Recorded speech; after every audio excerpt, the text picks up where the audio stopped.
चलिए खबरें अब विस्तार से। दिल्ली के मुख्यमंत्री अरविंद केजरीवाल ने बुलाई बैठक। सीएम केजरीवाल ने बुलाई ऑल पार्टी मीटिंग। दिल्ली से ये बड़ी खबर सामने निकल कर आ रही है। दिल्ली में बड़े पानी के बिल को लेकर ये मीटिंग बुलाई गई है। वन टर्म सेटलमेंट स्कीम लाना चाहती है सरकार। पानी के बिल को लेकर स्कीम लाना चाहती है सरकार। दिल्ली से ये बड़ी खबर सामने निकल कर आ रही है। सीएम आवास पर आज शाम 4 बजे होगी बैठक। तो दिल्ली से ये बड़ी खबर सामने निकल कर आ रही है। दिल्ली में बड़े पानी बिल को लेकर ये मीटिंग बुलाई गई है।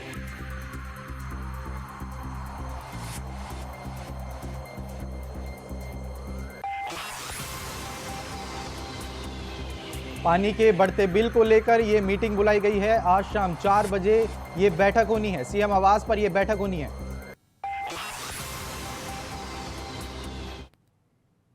तो बात करेंगे अब अगली खबर की। मथुरा के श्री कृष्ण जन्मभूमि शाही ईदगाह दरगाह मामले में रेवेन्यू सर्वे की मांग को लेकर दाखिल अर्जी आज इलाहाबाद हाईकोर्ट में सुनवाई होगी। बता दें कि इलाहाबाद हाईकोर्ट में 18 याचिकाओं पर एक साथ सुनवाई होगी। इस दौरान मुस्लिम पक्ष केस की यानी सुनवाई योग्य है या नहीं, इसको लेकर बहस करेंगे, तो हिंदू पक्ष शाही ईदगाह के रेवेन्यू सर्वे कराने की मांग करेगा।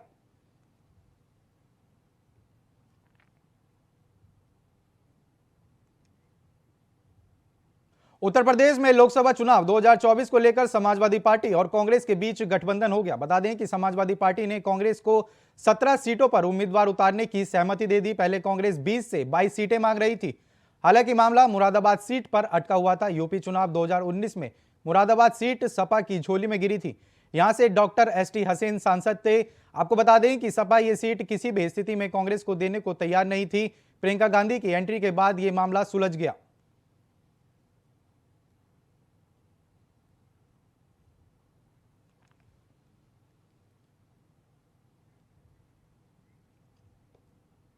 यूपी में सपा और कांग्रेस का गठबंधन तय हो गया। बता दें कि यूपी में सपा ने कांग्रेस को 17 सीटें दे दी हैं। तो वहीं इंडिया वॉइस के संवाददाता ने दिग्गजों से खास बातचीत की। सुनिए उन्होंने क्या कुछ कहा। गठबंधन हुआ है, इस पर क्या कहना चाहिए? अचानक गठबंधन नहीं, ये देश की जनता की मांग पर बीच में बहुत और ज्यादा देश के बिगड़ते हुए हालात पर ये समय की जरूरत थी। क्या आने वाले दिनों में राजा भैया भी शामिल होंगे पार्टी में? अध्यक्ष जी, ये तय करना काम हमारे पार्टी के राष्ट्रीय अध्यक्ष श्री अखिलेश यादव जी का है। जी बिल्कुल, जिस तरह से समाजवादी पार्टी और कांग्रेस के बीच लगातार रार चल रही थी, दोनों तरफ से बयानबाजी हो रही थी, अचानक जो है कांग्रेस और समाजवादी पार्टी ने आज प्रेस कॉन्फ्रेंस कर हाथ मिला लिया और यह तय हो गया कि यूपी में 63 सीटों पर समाजवादी पार्टी चुनाव लड़ेगी। वही 17 सीटों पर कांग्रेस के प्रत्याशी उतरेंगे।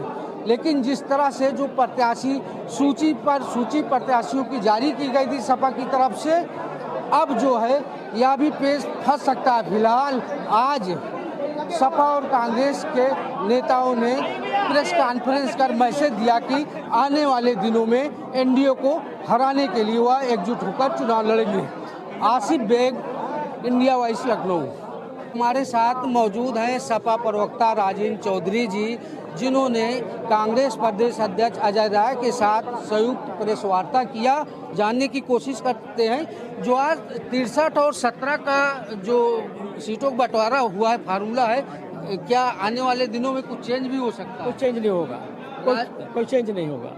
राजा भैया जो है, राजा भैया से मुलाकात हो रही है, तो क्या मेरी जानकारी में नहीं है क्या बातचीत है, लेकिन इसमें कोई चेंज नहीं होगा। 17 वो कहाँ रह गए?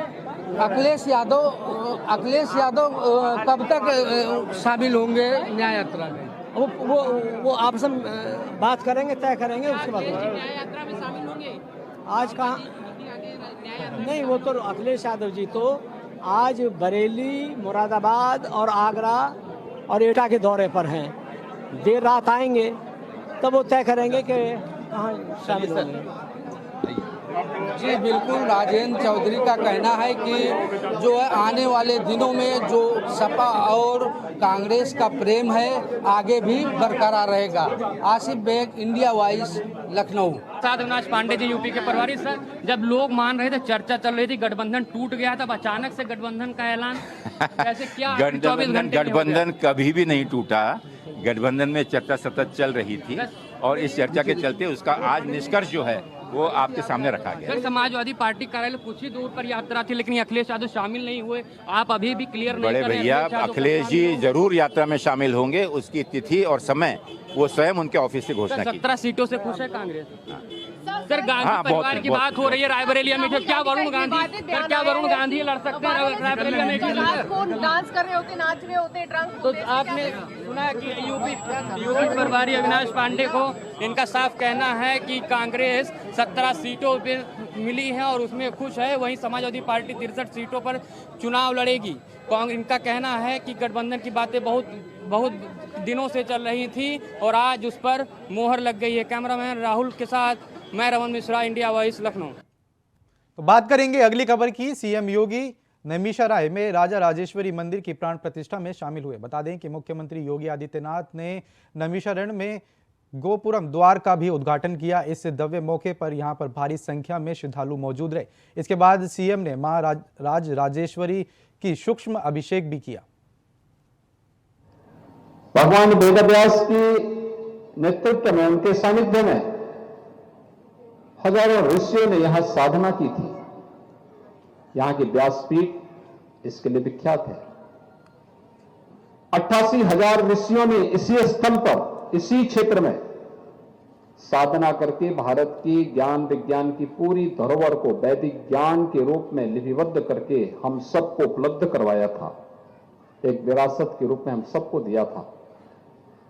देवासुर संग्राम में महर्षि दधीचि ने अपनी अस्थिदान यहीं पर किया था, इसी स्थल पर किया था। इसलिए हम कहते हैं सनातन धर्म इस सृष्टि का धर्म है, मानवता का धर्म है। जब तक सनातन धर्म है, विश्व मानवता की कल्याण का मार्ग वह प्रशस्त करता रहेगा। अगर सनातन धर्म पर खतरा आएगा तो विश्व मानवता पर खतरा आएगा। इसलिए विश्व मानवता को बचाना है तो सनातन धर्म को बचाना होगा। और सनातन धर्म का मूल यज्ञ है, ये ऋषि मुनियों की साधना है, जो साधना कई वर्षों तक पवित्र नर्मदा नदी के तट पर साधनारत रह करके पूज्य स्वामी षणमुखानंद पुरी जी महाराज ने साधना की, उस साधना का प्रसाद सिद्धि के रूप में आज राजेश्वरी आश्रम और मंदिर के रूप में हम सबके सामने यहां पर इस रूप में देखने को मिल रहा है। ये देश की व्यवस्था को, समाज की व्यवस्था को, लोक की व्यवस्था को ऊर्ध्वगामी करने के लिए, लोकाचार की ओर ले जाने के लिए, लोक कल्याण के पथ पर उन्मुख करने के लिए जिस देवी का हम अनुष्ठान करते हैं वह प्रांबा जगदम्बा राजराजेश्वरी है, जो सबको नियंत्रित करके सन्मार्ग पर ले चलने की प्रेरणा प्रदान करती है। और उनकी स्थापना का कार्य इस नैमिष क्षेत्र में हुआ है। आप सब जानते हैं नैमिष तीर्थ के महात्म को ध्यान में रख करके ही सरकार ने अनेक कदम उठाए हैं। खासतौर पर इसको एक तीर्थ के रूप में विकसित करने की कार्रवाई, एक नया स्वरूप प्रदान करने के लिए आदरणीय प्रधानमंत्री मोदी जी के नेतृत्व में जो कार्य देश के अंदर प्रारंभ हुए हैं, अद्भुत है। काशी में महाकाल, काशी में काशी विश्वनाथ धाम को जिस रूप में एक भव्य स्वरूप दिया गया है। आज से 4 साल 5 साल पहले काशी में कोई जाता था, संकरी गलियों में जाने के लिए मजबूर होता था। आज एक भव्य धाम आपके पास है। महाकाल में जाएंगे उज्जैन में तो महाकाल का महालोक वहां आपको देखने को मिलेगा, एक भव्य स्वरूप वहां पे देखने को मिलेगा। ऐसे ही उत्तराखंड में केदारपुरी में और बद्रीनाथ धाम में आप जाएंगे, वहां पर भी पुनरुद्धार का कार्य युद्ध स्तर पर चल रहा है। और अयोध्या के लिए तो कहना ही क्या है, अयोध्या में 5 सदी के बाद ये अवसर आया है। मैं धार्मिक इसलिए हूं क्योंकि मुझे देश के लिए कार्य करना है, क्योंकि देश हमारे लिए पहले है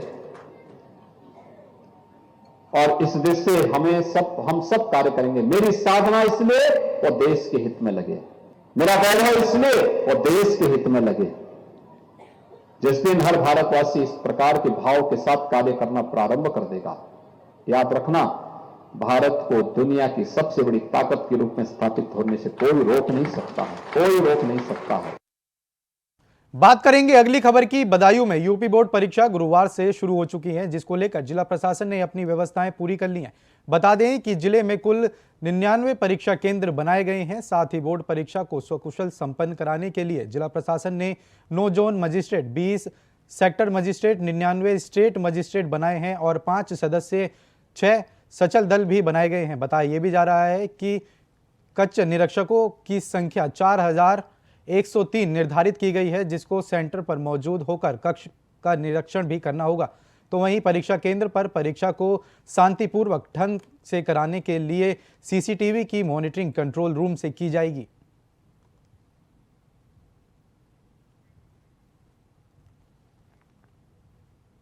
यूपी में आज से बोर्ड की परीक्षाएं शुरू हो चुकी हैं, जिसको लेकर प्रशासन की तरफ से खास तैयारियां की गई हैं। तो वहीं देवरिया में बोर्ड की परीक्षाओं के लिए जिले में 180 परीक्षा केंद्र बनाए गए हैं। सुरक्षा को लेकर बायोमेट्रिक चेकिंग की परीक्षा केंद्र पर व्यवस्था की गई है। देवरिया में 10वीं की परीक्षा में कुल 65,120 परीक्षार्थी शामिल हैं। तो वहीं दूसरी पाली में 12वीं की परीक्षा आयोजित की जा रही है, जिसमें 64,055 परीक्षार्थी हिस्सा लेंगे। आपको बता दें कि परीक्षा को शांतिपूर्वक ढंग से संपन्न कराने के लिए 3 super zone magistrate, 5 zonal magistrate, 35 sector magistrate और 180 स्टेट मजिस्ट्रेट बनाए गए हैं।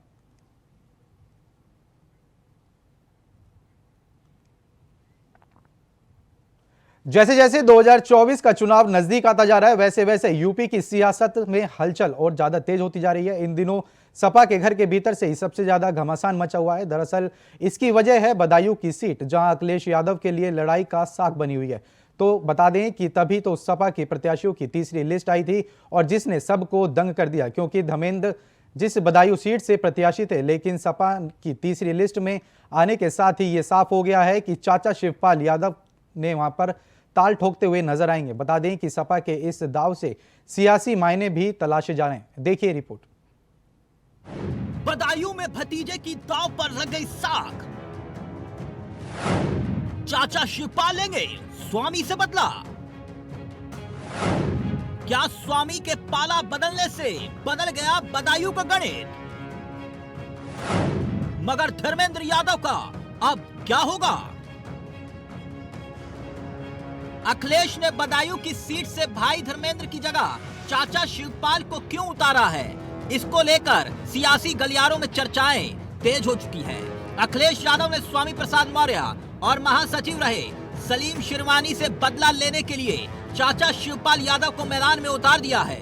बदायूं लोकसभा सीट से शिवपाल यादव को इसी रणनीति के तहत सपा ने प्रत्याशी बनाया है। पहले शिवपाल यादव को आजमगढ़ से चुनाव लड़ाने की तैयारी हो रही थी। बदायूं से धर्मेंद्र यादव को प्रत्याशी बना दिया गया था, मगर अचानक अखिलेश यादव ने फैसला वापस ले लिया और धर्मेंद्र यादव की जगह चाचा शिवपाल को बदायूं के रण में उतार दिया। आपको बता दें, स्वामी प्रसाद मौर्य की बेटी संगमित्रा मौर्य बदायूं से ही सांसद है, जिन्होंने बीजेपी की टिकट से सपा के दिग्गज धर्मेंद्र यादव को चुनावी रण में मात दी थी। मगर कहानी यही खत्म नहीं होती। दरअसल ये वही बदायूं है जहां से सलीम शिरवानी भी आते हैं। वही सलीम शिरवानी जिन्होंने हाल ही में स्वामी के पीछे पीछे बगावत का झंडा उठाकर महासचिव पद से इस्तीफा दे दिया था।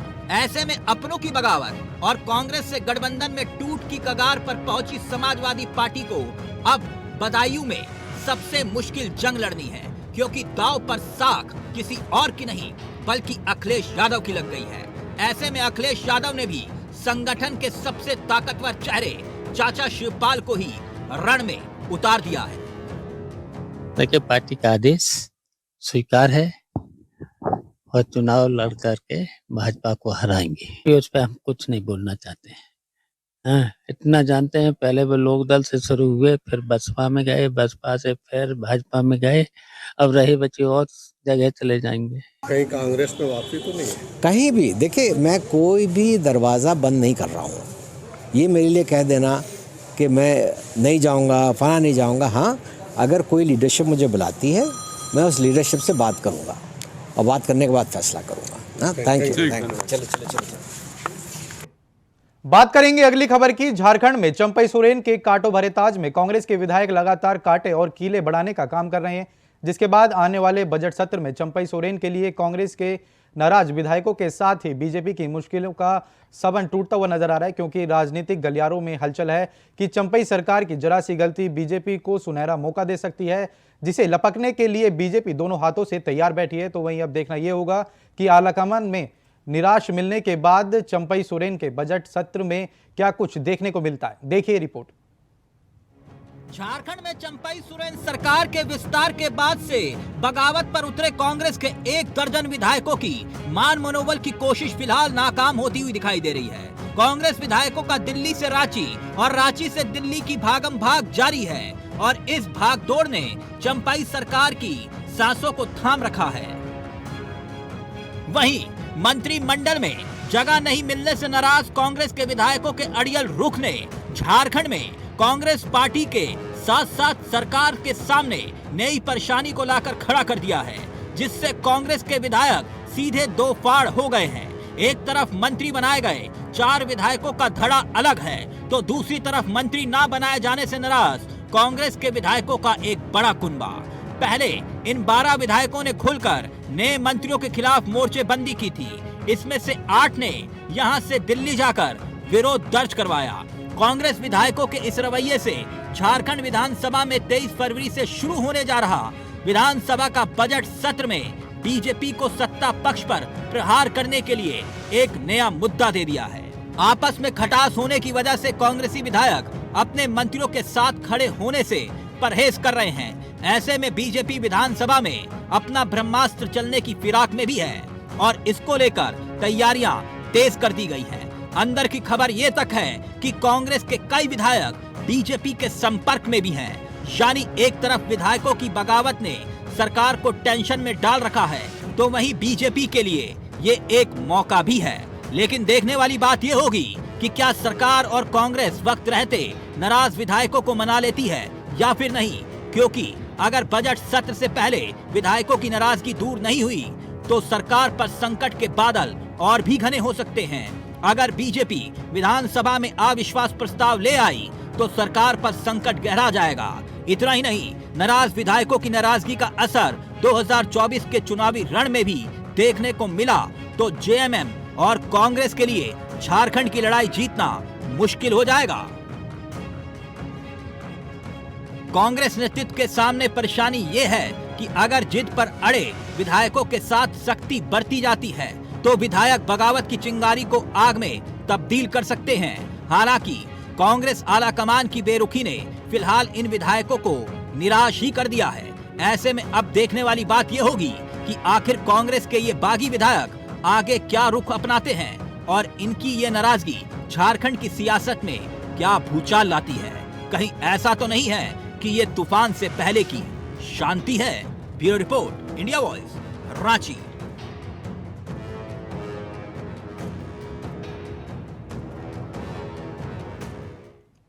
फिलहाल के लिए इस बुलेटिन में इतना ही। देश और दुनिया की तमाम बड़ी खबरों को जानने के लिए बने रहें इंडिया वॉइस के साथ। नमस्कार।